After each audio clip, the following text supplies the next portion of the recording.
meesha loo socday guusha dhabtii ay jirto waa meesha balaayiin yeerska lagu noolaan doono waa janniya naar saadaradeed baa ilaahay markuu tilmaamay kuwa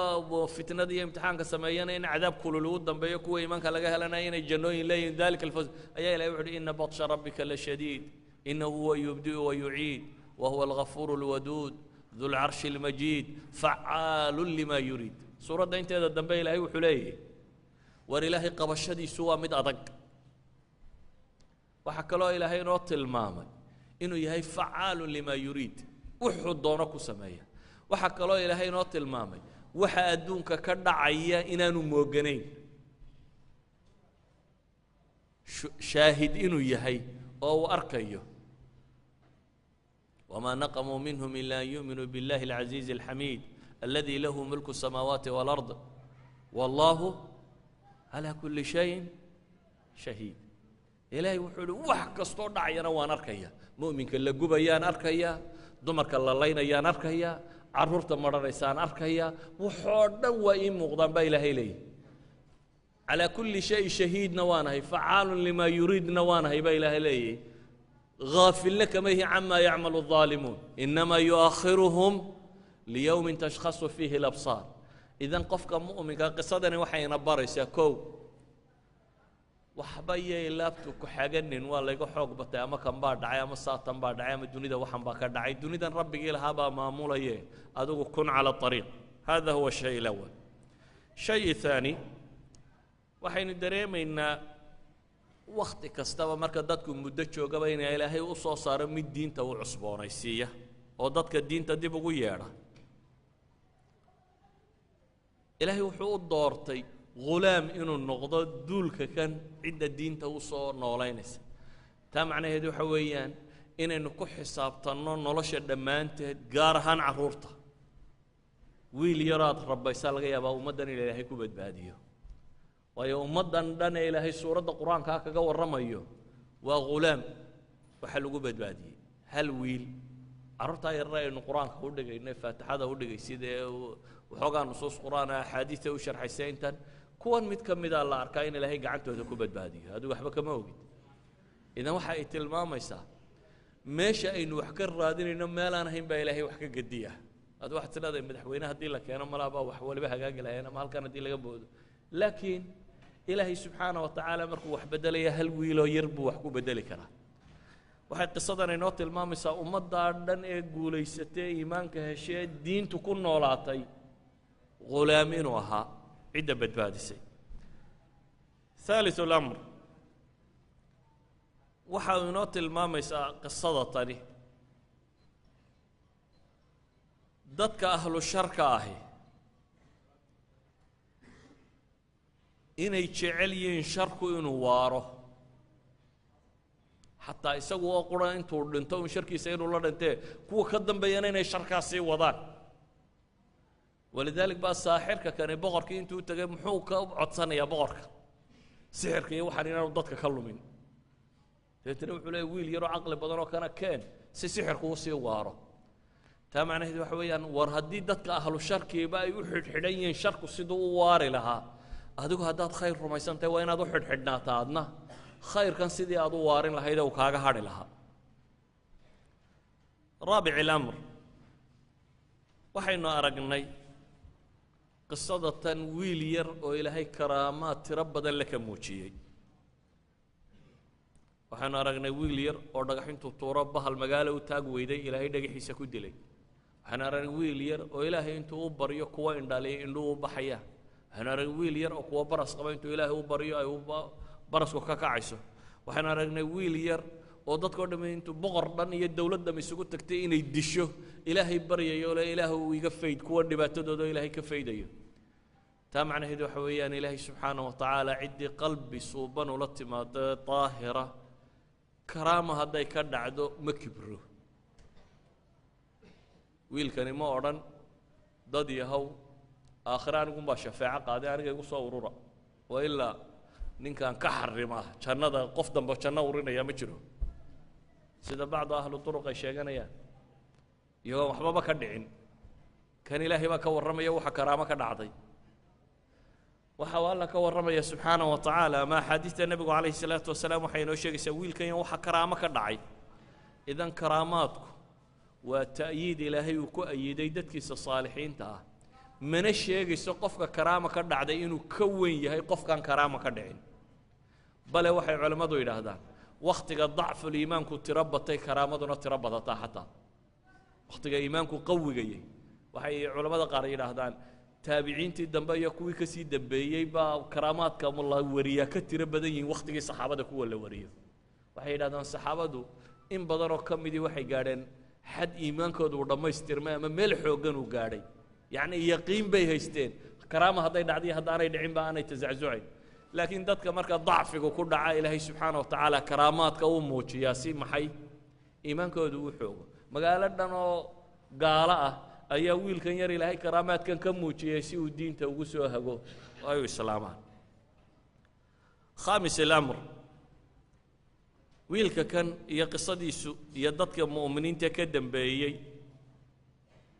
iyo ninkii boqorka la fadhiisanayey iyo wadaadkii raahibka ahaa iyo dadkii mu'miniinta godka lagu gurayey iyo ilmihii yaraayo hooyadii lahaa sabir hooye xaq baad ku taagantahay dhammaanteed waxa ay tilmaamayaan iimaanka dhabta ahi geerida inuu iimaanka ka doorbido yacni qofka mu'minkaa agtiisa waxa ugu qaalisanay inuu yahay maxay iimaankiisa iyo caqiidadiisa inaanu waxba siisanin xataa haddii la yidhaha waa lagu dilayaa oo markaa boqorka ninkii la joogay waa la dilay iimaankiisa inuu ka noqdo wuu diiday raahibkii waa la dilay iimaankiisa inuu ka noqdo waa diiday wiilkii yaraa waa la dilay iimaankiisa inuu ka noqdo waa diiday magaaladii dhammayd ee hadda rumaysay geeri iyabaa la kala doonay geeri caadiya weliba maaha waa geeri layshiilayo daawaha dab laysku gurayo geeridaa kale xanuun kulul dee xabad lagugu dhufto waxa laga yaabaa inaad markiiba dhibato laakiin haddii moofada lagu saaro oo kolba cadku juquuq yidhaahdo way ka gedisan tahay geerida caynkaasiyabay ka doorteen iimaankooda idan waxaa meesha kaloo taalla qofka mu'minkii inuu diyaar u ahaado inuu naftiisa u tadxiyeeyo u dhinto fii sabiili iimaanihi qisada kani waxaa kaloo tilmaamaysaa gaalnimadu dadka qaar markay xad ka gaadho inay bini aadamtinimadu ka lunto oo inay ku raaxaystaan noole la gubayo bini aadamkii la nooc ahaaya oo boqorkan iyo kooxdii la socotay waa kuwan bini aadamka shiilaya qisadani waxay kaloo ina tilmaamaysaa qofka mu'minka ay xilliga dhibtu qabsato hadduu rabbi si dhaba u baryo in ilaahay inta badan ka faydo inankan yar markay ku soo ururtaba ilaahay buu baryey inta askartu qabato oo caynkan oo la yidhahdo buurtaa lagaa tuuraya rabbi buu baryo wuxuu leeya ilaahu kuwan sharkooda ay dhaafi dabeetana ilaahay baa dhaafiyey badday geeyeenoo isagaan waxba kala haysan wax xoogoo gacantiisa ku jirin laakiin laa taxzan ila allaha macanaa dii buu rumaysnaa ilaahu kuwan sharkooda adigu igaga fillow buu yidhi ilaahay baa kaga fillaaday waxay kaloo tilmaamaysaa qisada tani adduunku in laysku keena itixaamayo ilaahay wuxuu yidhi walow shaaa allahu lantasara minhum walow yashaau allahu lantasara minhum ilaahay hadduu doonayo gaalka waa ka xoog badin laha waa ka guulaysan lahaa soo caynkaa maaha ilaahay hadduu doonayo dunida tan kun fayakuun buu odhan lahaa waar idinka dhulku haydan la go-a buu odhan lahaa waa la go'i lahaa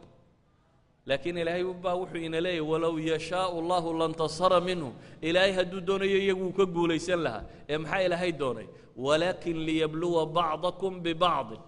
wajacalnaa bacdakum libacdin fitna atasbiruun waan baan isku kiin imtixaamayaa baa ilaahay leeyay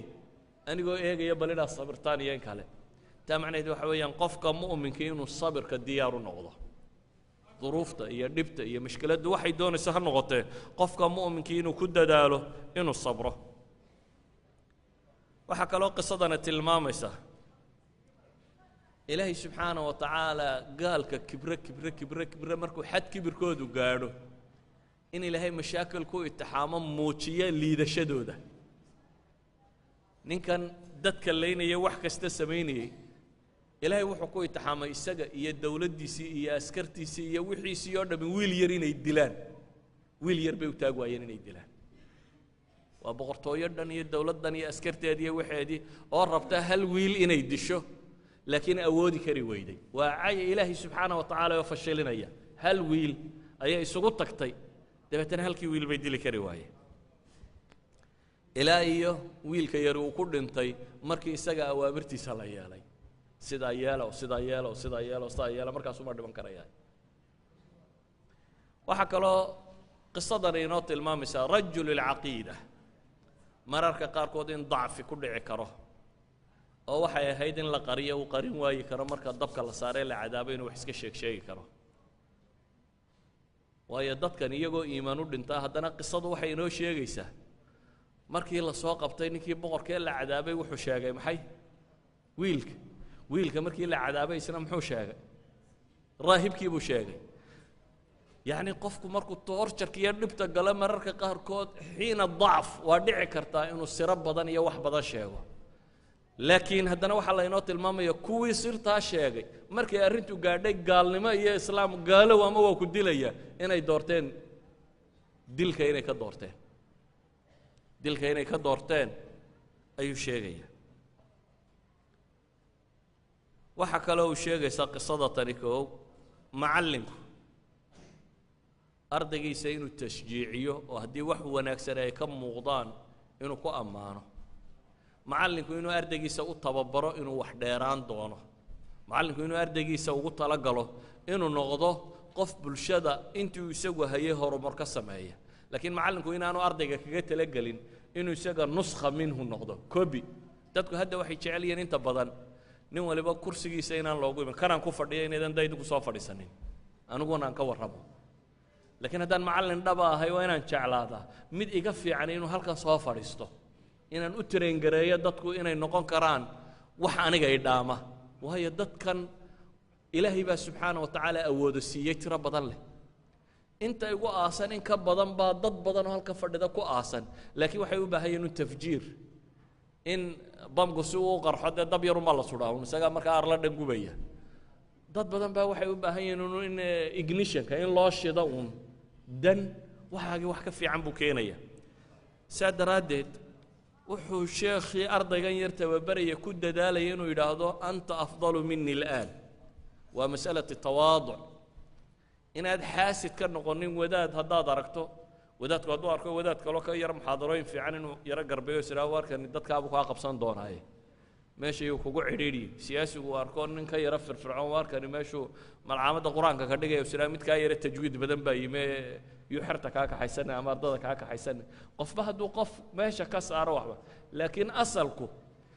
dadka aakhiriya janno doonaya waa inay tawaaducaan waayo mid iga muxaadaro fiican inaan soo saaraa baa iiga ajar badan le tayda waayo kan haddaan soo saaro wuxuu isagu shaqaystana ilaahay subxaana wa tacaala wax ka mid waana ii qoraya raahibku juhdigii uu bixiyaa wiilkani ku dhashay wiilkani cidlo kama soo amaamudmin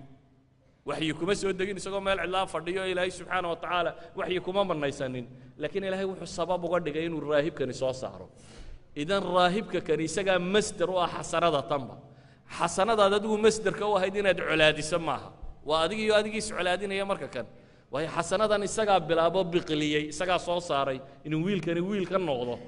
walidaalika inuu colaadiyo maaha waa inuu yidhahdaa anta afdalu mini alyowm maanta adaa iga fiican oo iga roone hore u soco waa inuu yidhahdaa waxaa kaloo xadiidkani uu inoo tilmaamaya dadka badh baa waxay moodayaan jaanibka milatariga ama jaanibka siyaasiga ama kuwaas inuu yahay waxa ummad abuuri karaa haddaan xukuumad la samayn haddaan dowlad la samayn haddaan jihaad la samayn wax kalaba dhalanaynin can ariiqi alquwa un inuu xaqu ku muuqdo maya waa ka mid jihaadku waa ka mid xukuumo islaamiya laakiin waxaa kaloo ka mida buu xadiidkan inoo tilmaamaya sanaa'ic almacruuf dadkoo wanaag loo sameeyaa inay tahay waddo loo maro bulshada badbaadadeedii yacni ka gaajoonayoo wax la siiyo ka qaawanoo mare la huwiyo ka buko oo dhakhtar loo dhiso dadkoo la gargaaro waayo wiilkan ilaahay nebigu calayhi salaatu wasalaam wuxuu inoo tilmaamay inuu bulshada ku hantay koodii xanuunsanaya oo ilaahay u bariyey kiindhaa beelaya oo ilaahay u bariyey yacni wanaaggu bulshada u sameeyey buu ku hantay mujtamaca kani inay aaminaan oo ilaahay rumeeyaan subxaana wa tacaala walidaalika sanaa'ic almacruuf